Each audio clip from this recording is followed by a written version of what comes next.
Tidak nih. Sofi. Ini ilma. Warzuqni. Warzuqni.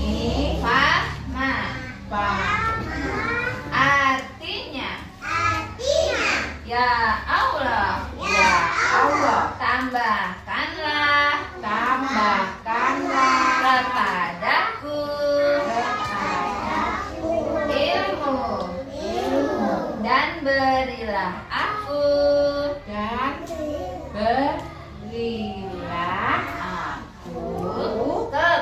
kepahaman yang baik. Amin. Nah, hari ini kan ini masih perkenalan lingkungan sekolah. Bunda mau adakan keyakinan kelas atau perjanjian kelas. Keyakinan kelas itu apa ya Bunda? Jadi gini, anak-anak sebelum belajar, anak-anak pengen kelas kita itu ingin kelas yang seperti apa? Apa kelasnya yang berantakan? Mau nggak kelasnya berantakan? Siapa yang mau kelasnya berantakan? Siapa yang mau kelasnya kotor? Sekarang siapa yang mau kelasnya bersih? Tuh sayang, ayo Mas tidur? Siapa yang mau kelasnya bersih? Oh hebat. Mau kelasnya indah? Nih Bunda ada gambar. Oh, lihat gambar Bunda. Lihat gambar Nih, Bunda punya gambar banyak tuh. Di sini sayang. Maju nggak kelihatan? Dan kelihatan nggak? Ini ada anak-anak yang seperti apa ini kelasnya? Makannya berantakan. Anak-anak kemarin makannya seperti ini tidak? Oh Ya. iya. Masa habis makan dilempar sana, Nah, dilempar kotor sini. ya, kotor Terus ya kelasnya ya. Bu gurunya didengarkan tidak? Oh tidak tuh. Bu gurunya lagi belajar apa? Anaknya sibuk sendiri. Boleh nggak seperti itu? Nggak boleh. Berarti nanti perjanjian kita, keyakinan kelas kita, kelasnya harus kondusif, rapi, tidak boleh lari-lari. Boleh nggak lari-lari seperti ini? Bundanya lagi ngomong, anaknya misalnya Mas Abi keliling-keliling lari, boleh nggak? Terus makannya dilempar-lempar, Mas Tono, dilempar makanannya, boleh nggak? Boleh ya. Nah ini juga ada lagi, Gar, berantakan nggak? Berantakan ya. Anak-anak, siapa yang habis nulis, siapa yang habis makan, ditinggal aja. Ayo, Ada nggak? Ayo. Oh, nggak ada. Habis makan, keluar aja. Makanannya nggak diberesin. Ayo, siapa ya kemarin ya? Ada ya. Oh, hebat. Nggak. Nah, berarti kelas kita nggak boleh seperti ini ya. Terus ada lagi ini. Kalau ini anaknya baik-baik. Iya, kelebihan bundanya. Ini baik-baik ya. Ini seperti anak-anak Bunda di sini. Baik-baik ya. Bunda yang ngomong didengerin. Tuh, didengarkan. Nah, ini ada lagi. Ini kayak kita nggak? Nah, buat bicara. Jadi sebelum kita belajar, kita buat lingkaran duduk seperti ini yang rapi. Ada nggak ini anak yang jahil cubit-cubitan? Nggak ada. Terus anaknya duduk yang rapi, dengarkan Bunda. Lihat tuh, enak kan? Daripada yang ini, mana tadi? Berantakan ya, yang berantakan ini. ya. Nanti anak-anak Bunda kasih tugas, Bunda bagi bintang. Nanti Bunda tempel dulu ya. Bunda tempel dulu. Gantian nanti semuanya dikasih. Tuh nempel nggak ini ya? Biar nanti ya. Ini aja.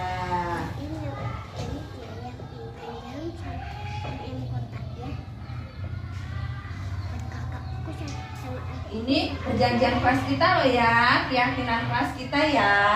Nanti anak-anak berarti kedepannya harus seperti itu. Sebelum belajar kita harus duduk melingkar, rapi.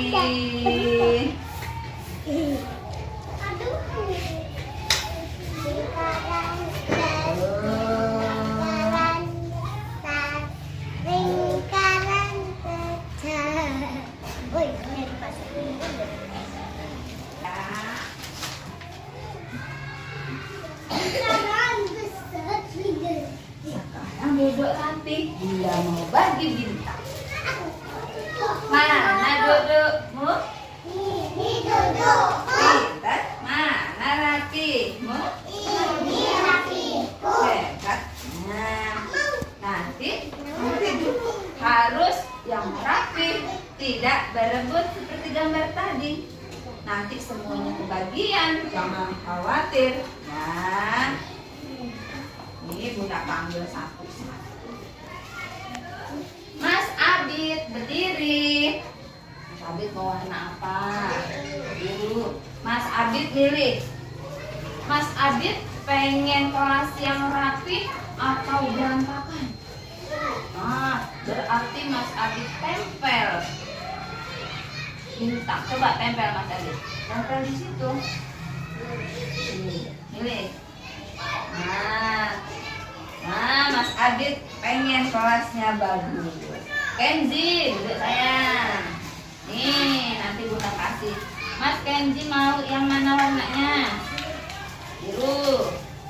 Tuh, Mas Kenzi mau kelas yang berantakan apa ini? Nah, ayo tempel. Iya. Ayo, sayang maju. Milih yang warna apa? Merah. Dilan, minta warna merah. Yuk, ditempelkan. Nah, pinter. Sayang maju. Warna apa?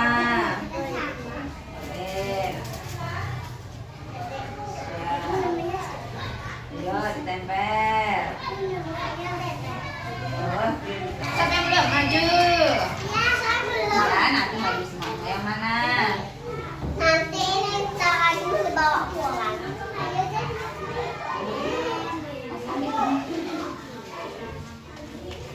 Yuk, ya, tempel.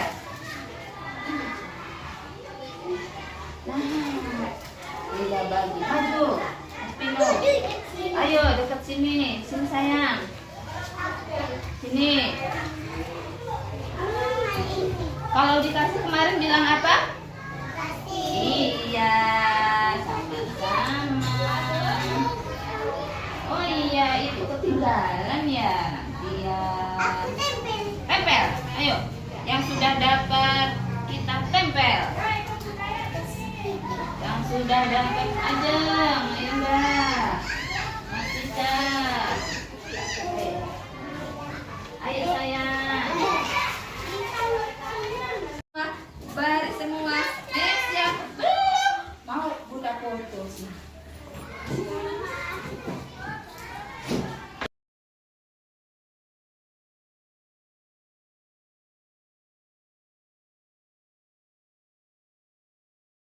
Gambar itu gimana cara duduknya itu? Melingkar kan? Ayo kita buat lingkaran. Lingkaran kecil, lingkaran kecil. Mas Cica duduk. Duduk, Mas Manu. Ayo sayang duduk. Dilan. Abid. Duduk nak. Duduk. Nisa, ayo duduk. Nisa. Ayo Nisa, duduk. Ayo Nisa. Nah, tadi kan kita sudah nempel ya. Anak-anak sudah memilih. Milih yang kelasnya berantakan atau milih yang rapi? Yang rapi. Iya, hebat. Duduk sayang. Oh iya, nanti ya. Duduk. Mas Agis kesini dulu. Nah, berarti kita sudah janji ya. Berarti mulai besok kita belajarnya seperti ini. Ya. Kak boleh di?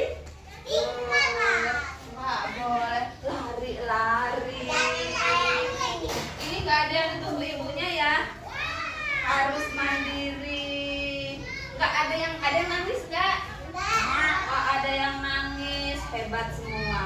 Kalau yang ini tidak boleh dicontoh. Misalnya makannya airnya ditumpah-tumpahin, boleh nggak? Oh, kotor kelasnya nanti. Nah, berarti kita sudah sepakat ya. Hebat-hebat anak-anak sudah bisa memilih warna. Ada warna apa saja bintangnya? Nih, Bunda tunjuk ya. Nih, ada warna apa ini? Kuning. Mbak Ajeng duduk nah. Ayo, tadi katanya mau rapi seperti ini. Ayo, berarti mundur. Tadi rapi seperti ini, berarti mundur. Ayo Nisa, Ajeng. Ayo. Lihat, ini tadi warna apa? Biru. Kenzi, warna apa? Kuning. Warna apa? Pintar. Yang ini apa? Nah, ini biru. Ini kuning. Tepuk tangan semua di atas kepala. Berarti hari ini anak-anak senang tidak? Sudah bisa nempelin apa namanya bintang, sudah memilih gambar ya. Nah, sudah bisa. Kita sudah buat keyakinan kelas, buat perjanjian kelas. Besok nggak boleh ribut, harus diikuti. Oke.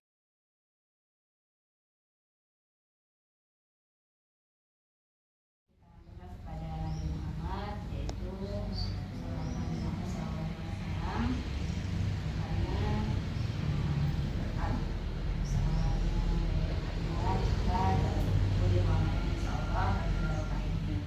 pada hari ini, pada kesempatan kali ini, Bapak Ibu, saya ucapkan terima kasih sekali lagi karena pada hari ini saya akan mempresentasikan atau mengutarakan praktik baik yang akan saya sampaikan dari hasil saya mengikuti guru penggerak pada modul ke-1, yaitu mengenai tentang budaya positif yang ada di sekolahan.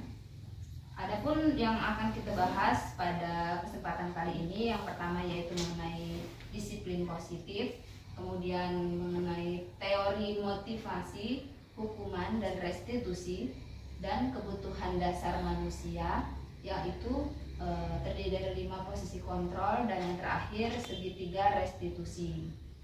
Apa sih disiplin positif itu? Ibu-ibu ada yang pernah mendengar tidak, Bu? Disiplin positif itu apa sih?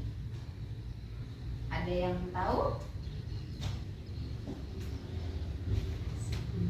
Disiplin positif. Disiplin dari kata disiplin dan positif. Kita akan membahas tentang disiplin positif yang dikemukakan oleh Ki Hajar Dewantara maupun Diani Gosen. Ada 2 pelopor pendidikan yang tidak asing namanya. Yang pertama yaitu Ki Hajar Dewantara, ibu-ibu ya. Dan yang kedua yaitu Diani Gosen, di mana kedua pakar pendidikan ini mengartikan disiplin positif sebagai bentuk kontrol diri, yaitu belajar untuk kontrol diri agar dapat mencapai suatu tujuan yang mulia. Belajar untuk mengontrol diri untuk mencapai suatu tujuan yang mulia. Disiplin positif ini dapat tercapai dengan kegiatan yang kemarin kita bahas, yaitu melalui kegiatan keyakinan kelas yang kita buat. Itu dia, Bu ya. Terus untuk mengontrol diri untuk mencapai tujuan yang mulia. Tujuan kita apa sih, Bu, di sekolahan ini? Mencerdaskan generasi bangsa. Nah, salah satunya itu mencerdaskan generasi bangsa, ataupun sesuai dengan profil pelajar Pancasila. Di sini profil pelajar Pancasila, ibu-ibu paham tidak? Apa sih itu? Profil pelajar Pancasila tahun 2023 ini. Kita sering sekali ya, Bu ya. Dikit-dikit ada tujuannya apa? Kayak profil pelajar Pancasila. Nah, di sini saya pengen tahu ibu-ibu sudah paham belum? Profil pelajar Pancasila itu seperti apa? Sudah sering dengar tapi belum memahami. Oke, kita sekarang membahas tentang profil pelajar Pancasila yang gembor-gemborkan dalam dunia pendidikan, yaitu menurut Ki Hajar Dewantara itu harus pendidikan itu kan menuntun anak sesuai dengan kodratnya, yaitu kodrat alam dan kodrat zaman, sesuai dan akan membentuk suatu bentuk murid yang sesuai dengan profil pelajar Pancasila. Profil pelajar Pancasila itu ada 6. Yang pertama yaitu mandiri, yang ketiga bernalar kritis, menciptakan anak yang bernalar kritis, kemudian berkebenekaan global, kemudian bergotong royong, dan yang keenam adalah kreatif. Jadi ibu-ibu semua, kalau nanti ditanya orang udah tahu ya, kan sering sekali tahun 2023 ini gembar-gembar bahwa kita harus menciptakan profil anak yang profilnya pelajar Pancasila. Tapi ketika guru itu ditanya apa sih profil pelajar Pancasila itu, banyak yang nggak tahu kan gimana profilnya. Jadi di sini kita sama-sama belajar bahwa profil pelajar Pancasila tadi ada 6. Yang pertama yaitu beriman dan bertakwa kepada Tuhan Yang Maha Esa. Yang kedua mandiri. Yang ketiga bernalar kritis. Yang keempat berkebenekaan global. Yang kelima bergotong royong, dan yang keenam adalah kreatif. Selama ini kan kita sering sekali ya Bu mendengarkan apa sih profil pelajar Pancasila, lagunya pun ada, tapi kita kurang paham bentuknya seperti apa, ciri-cirinya seperti apa. Nah, hari ini kita bahas. Kemudian yang berikutnya yaitu tentang teori motivasi, hukuman, dan restitusi. Di sini ada sebuah kasus, saya bacakan ya Bu ya. Iva kurang menguasai pelajaran matematika, sehingga pada saat pelajaran tersebut berlangsung, dia lebih banyak berdiam diri atau menggambar di buku pelajarannya. Pada saat guru matematikanya, Pak Seno, menanyakan pertanyaan Iva menjadi gugup dan tak sengaja menjatuhkan tasnya dari kursi, serta tiba-tiba menjadi gagap pada saat berupaya menjawab. Seluruh kelas pun tertawa melihat perilaku Iva yang bicara tergagap dan terkejut tersebut. Pak Seno pada saat itu membiarkan teman-teman Iva menertawakan Iva yang gagap dan malu. Iva pun malu luar biasa dan malahan meminta Iva untuk maju ke depan, disuruh Pak Seno, dan berdiri di depan kelas sambil menunjuk hidungnya karena tidak bisa menjawab pertanyaan Pak Seno. Kelas makin gaduh dan anak-anak pun tertawa melihat Iva di depan kelas memegang ujung hidungnya. Ada pertanyaan ya Bu. Yang pertama, apakah bapak-bapak ibu-ibu setuju dengan tindakan yang dilakukan Pak Seno? Tidak. Mengapa? Salah satu ya Bu, ada yang mau menjawab? Angkat tangan. Kan sekarang nggak boleh diberlakukan. Itu termasuk diberlakukan hukuman di. Ada lagi? Ya, Bunda. Kalau menurut saya pembunuhan karakter ya. Jadi kalau anak sudah dipermalukan itu sama aja mempermalukan ya. Dia jadi kehilangan percaya dirinya, sudah tidak mau sekolah, frustasi. Akhirnya dia menganggap dirinya itu, aku ini makhluk Tuhan yang paling tidak berguna sekali. Frustasi, menimbulkan frustasi. Ya, benar. Benar sekali jawaban dari Bunda Lia dan Bunda Gwen bahwa itu salah satu pembunuhan karakter dan merupakan sebuah hukuman. Pertanyaan selanjutnya, menurut bapak-bapak dan ibu-ibu, tindakan Pak Seno terhadap Iva adalah apakah itu sebuah hukuman atau konsekuensi? Hukuman. Itu merupakan sebuah hukuman ya. Itu jawaban dari ibu-ibu. Nah, kita akan Pak Seno tadi yang Iva tadi muridnya tidak bisa, kemudian malah disuruh maju, memegang hidungnya dan ditertawakan. Nah, ini Bu, di sini ada restitusi. Pengertian restitusi adalah proses menciptakan kondisi bagi murid untuk memperbaiki kesalahan mereka. Jadi restitusi itu adalah proses perbaikan yang dilakukan oleh murid untuk memperbaiki kesalahan mereka. Nah, restitusi ini ada tiga segitiga restitusi yang akan dibahas nanti akan bahasan selanjutnya ya Bu ya. Sebelum membahas ini maka saya akan bertanya, apakah Bapak-bapak, Ibu dan Bapak ini tahu apakah perbedaan antara hukuman dan konsekuensi? Hukuman dan konsekuensi itu kan berbeda. Perbedaannya apa? Hukuman, konsekuensi. Hukuman itu tindak. Bunda Mimin. Kalau hukuman itu berupa tindakan ya. Kalau konsekuensi itu sesuatu yang harus kita sepakati. Jawab. Ada lain? Kalau hukuman menurut saya tindakan yang tidak mendidik. Kemudian kalau konsekuensi adalah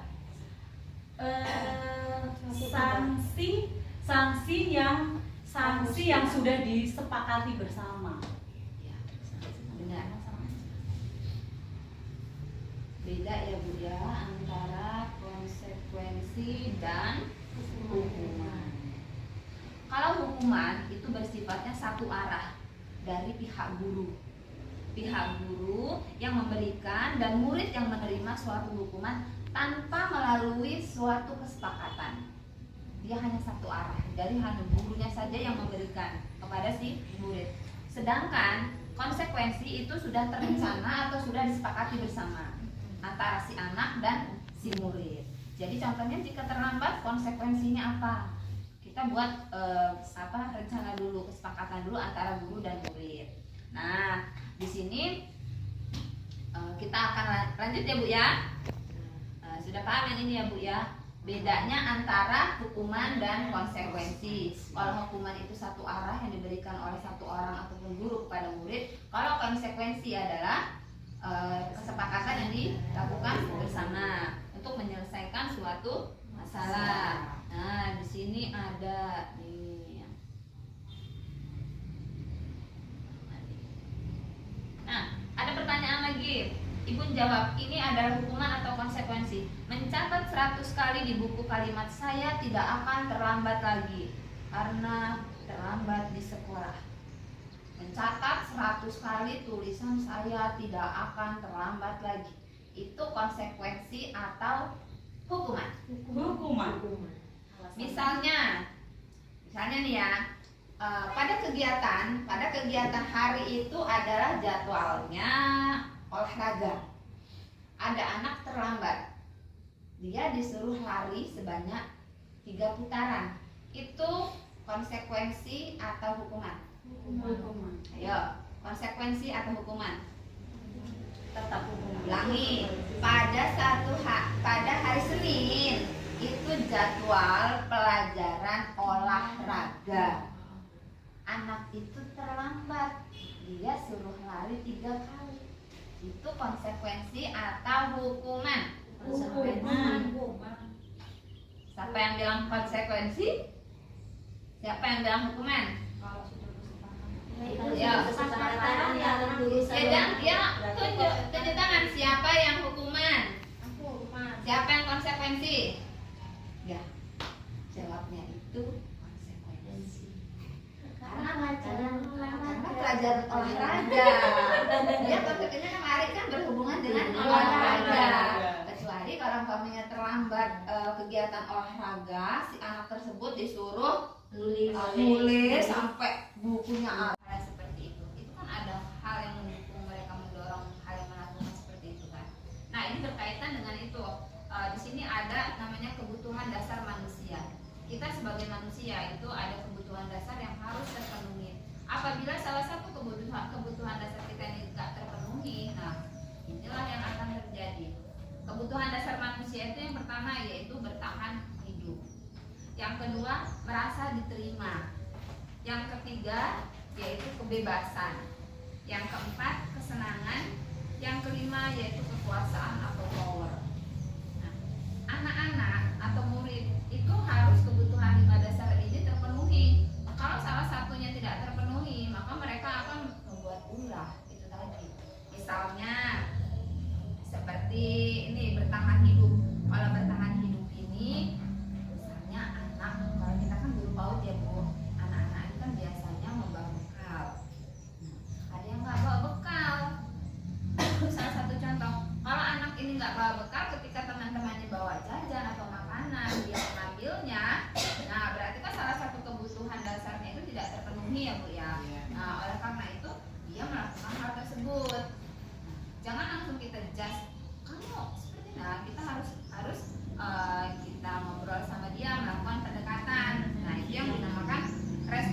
Bu, di sini ada hal untuk menanganinya, yaitu namanya segitiga restitusi. Segitiga restitusi ini ada langkah-langkah yang harus kita lalui. Yang pertama yaitu menstabilkan identitas.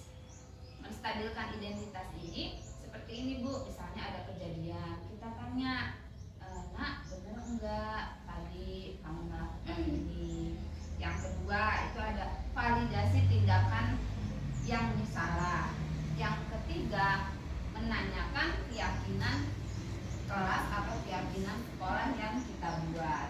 Nah, kegiatan segitiga restitusi yang akan kita lakukan ya Bu, cara-caranya tadi ada 3. Yang pertama kita menstabilkan identitas, kemudian validasi tindakan yang salah, dan keyakinan kelas.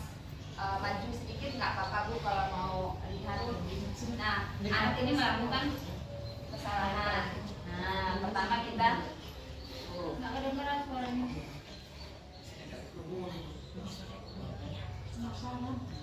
Oh begitu, kamu melakukan seperti itu karena suatu alasan kan? Nah,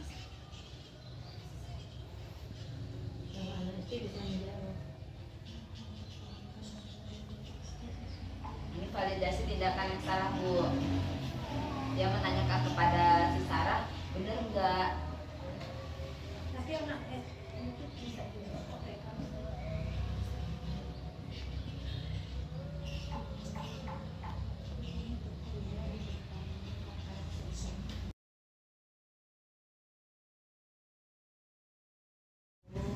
Kita lanjut ya Bu. Kita seorang guru di sini ada 5 posisi kontrol. 5 posisi kontrol yang dilakukan guru. Yang pertama yaitu penghukum. Yang kedua pembuat merasa bersalah. Yang ketiga posisi teman. Yang keempat pemantau, dan yang kelima adalah manajer. Ibu-ibu di sini biasanya kita sebagai posisi kontrolnya di mana dari kelima tersebut? Yang pertama penghukum, pembuat anak itu merasa bersalah, kemudian posisi teman, posisi pemantau, dan terakhir posisi manajer. Manajer. Ibu-ibu biasanya sebagai apa? Sama pemantau kayaknya Bu sering. Manajer. Ibu sudah jadi manajer, sudah diposisikan manajer. Nah, di sini akan saya jelaskan yaitu yang pertama yaitu posisi penghukum. Kita sering ciri-cirinya itu nadanya dengan suara tinggi, kemudian menggunakan bahasa tubuh, mata melotot, jarinya menunjuk-nunjuk, menghardik. Nah, itu ciri-ciri dari posisi kontrol seorang penghukum. Nah, ibu-ibu gimana? Nah, ini contohnya nih. Ada kata-kata contohnya. Terlambat lagi, pasti terlambat lagi. Selalu datang terlambat. Kapan bisa datang tepat waktu? Nah, itu contoh kata-katanya. Nah, terus tanyakan pada diri kita. Tanyakan daripada diri kita, Bu. Bagaimana kalau perasaan murid kita ketika kita ngomong seperti itu? Kamu datangnya terlambat lagi, kamu lagi. Nah, kira-kira anak ini merasa seperti apa? Sangat bersalah ya. Rasa bersalah dan takut. Nah, itu posisi yang pertama ya, sebagai penghukum. Saya ngomong Bu, kalau anak cuti Senin ini, kemudian nggak pelototin sampai pelototin. Ini Bu, yang kedua ada posisi anak pembuat orang merasa bersalah. Contohnya nih, ada kata-kata seperti ini. Nak, kamu benar-benar mengecewakan ibu. Udah ibu kemarin bilang kamu ini udah ngasih nasihat ke kamu, tapi kamu tetap saja melakukan hal seperti itu. Bunda merasa kecewa. Anak itu langsung merasa bersalah. Dan itu posisi kita sebagai pembuat rasa bersalah. Itu juga sering kita lakukan ya Bu ya. Kemudian posisi teman. Nah, ini posisi teman Bu. Nanti kita ajak ngobrol anaknya. Contohnya seperti ini. Ya sudah, nanti kalau seumpamanya ada salah apa nanti Bunda bantuin. Itu kalau kita posisi teman. Terus pemantau itu contohnya seperti ini Bu. Gurunya itu ngomong seperti ini. Apa peraturannya? Apa konsekuensinya? Kayak gitu. Kita ada kata-kata seperti itu. Kamu terlambat kan? Misalnya ada anak terlambat. Kalau kita posisinya, kalau tadi penghukum marah kan dengan kata-kata kasar dan tindakan bahasa tubuh tadi. Kalau posisinya merasa bersalah, pembuat rasa bersalah tadi menggunakan kata-kata halus, tapi membuat anak itu benar-benar bersalah. Kalau posisi teman kita ngobrol. Kalau posisi pemantau, jadi kita cuma nanya kemarin peraturannya apa, konsekuensinya gimana kalau telat. Nah, sekarang kalau posisi manajer, nah ini seorang guru harus memposisikan sebagai manajer. Manajer ini sudah mencakup semuanya. Di sini contohnya seperti ini, ada guru yang kata-katanya yaitu apa yang kita yakini. Maksudnya yakini itu membuat keyakinan kelas atau keyakinan sekolah yang udah kita buat, kita ngobrol, jadi anak itu dibawa, kemudian keyakinannya seperti apa. Nanti anak kan ngomong, kemudian kalau kamu meyakininya, kamu bisa nggak memperbaikinya. Nanti anak itu kan akan, iya Bu, saya besok akan memperbaikinya. Terus kalau kami memperbaikinya, jadi kira-kira hal tersebut akan menggambarkan apa tentang dirimu. Nah, seumpamanya gini, kalau kamu meyakini bahwa telat itu tidak bermanfaat, kalau besok telat lagi, kamu akan seperti apa? Nanti itu kan anak akan ngomong, iya Bu, saya udah merugi. Nah, untuk itu kita sebagai guru harus memposisikan diri kita sebagai manajer, jangan sebagai penghukum, sebagai pembuat rasa bersalah, sebagai teman atau pemantau aja, tapi kita harus posisi sebagai manajer karena itu sudah mencakup semuanya dan anak bertanggung jawab karena sudah melalui keyakinan. Paham ya ibu-ibu? Alhamdulillahirrahmanirrahim. Terima kasih ibu-ibu semua. Kita tiba di penghujung acara. Saya ucapkan terima kasih. Semoga praktik baik yang saya sampaikan ke Bapak Ibu semuanya dapat bermanfaat. Dan kita semua mempraktikkan di sekolah lembaga kita. So, ke depannya semoga lembaga kita lebih maju dan ibu-ibu semua semangat. Jika ada pendaftaran guru penggerak, mari kita daftar, kita jadikan sekolah kita maju bersama-sama. Ya, saya akhiri. Assalamualaikum warahmatullahi wabarakatuh. Waalaikumsalam.